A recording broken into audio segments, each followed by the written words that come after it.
Getting started with Zoom. If you have never used a conferencing platform application like Zoom before, there really is nothing to worry about. In this video, we will show you how to set up your Zoom account and get started in the best way. You will need a free Zoom account to get started, so just go to zoom.us where you can create a new account. Use a browser on your Mac, Windows PC, iOS, or Android device to do this. Obviously, the layouts will vary a bit if you are using a desktop or mobile device. Signing up for your Zoom account. One of the great things about Zoom is that you can use it through your browser rather than downloading an application if you prefer to do this. You will be asked to make this choice, and from there, you will need to sign up for your account. There is a choice of signing up using your email address or your Google or Facebook account here.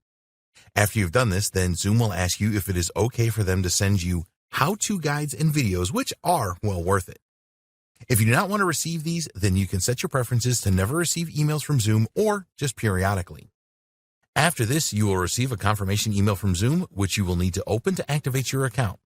Then, all you need to do is add your name to your account and come up with a strong password. There's also an option to invite your colleagues and friends to create a free Zoom account. You can skip this if you want.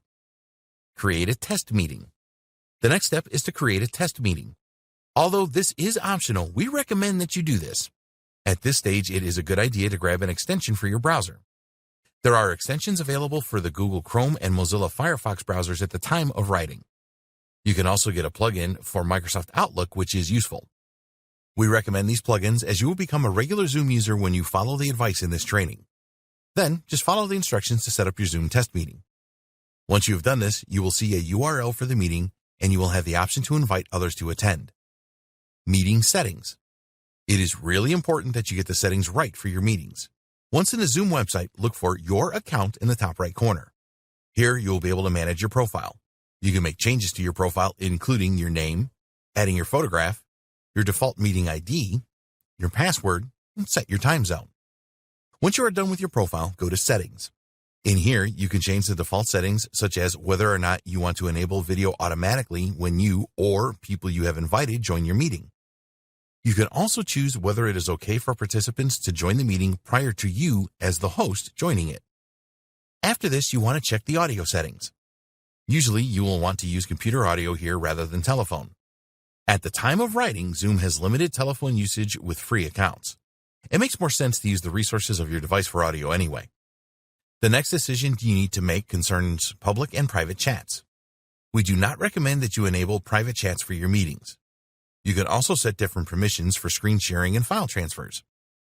Sometimes you will want to be in full control here and be the only one that can share their screen and transfer files.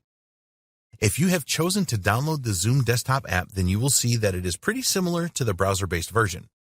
The desktop app is useful if you intend to use more than one monitor, for example, as you can change this in the settings.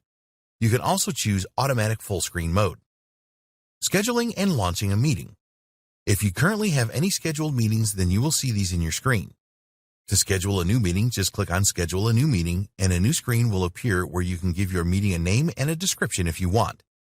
Then you can set the meeting date and time.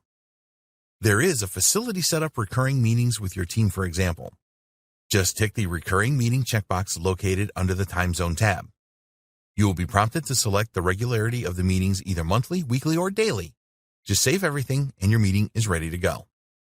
Inviting others to your meeting. You have to send out invites to your meeting manually, and you can do this through your email account or use calendar invites. There are links visible to your Google Calendar, Yahoo Calendar, or Outlook Calendar after you have saved your meeting. The other way to invite people is to copy the Join URL, and then a screen pops up where you can copy all of the relevant information. Just copy this to the clipboard and then create new email messages to send to the people you want to invite and paste the details into each email. All the invited people need is the join URL, the meeting date and time, and any password you have set. It is a good idea to test the meeting features first before inviting participants. You can do this by setting up a test meeting and then selecting Start this meeting. There will be a prompt to join the meeting using your computer audio if you are using a desktop, and you will be able to test your microphone and speakers from here. You can also choose to go full screen. Managing meetings. When you are hosting a Zoom meeting, it is important that you understand the various management options that are available. In the bottom left of the menu tab, you have the options to mute or unmute your microphone and start or stop your camera. You can also set up an external microphone, camera, or speaker if you want to. There are options for all of these so that you can make your preferred choices. Now you need to understand the Manage Participants tab. Under this tab, you will see Invite, which you can use if you have forgotten to bring someone into a meeting. After clicking on this, you will see a box appear with all of the connected participants. You can mute or unmute someone by hovering over their name. You will see a More option, and here you have the feature to lock your meeting so that nobody else can join.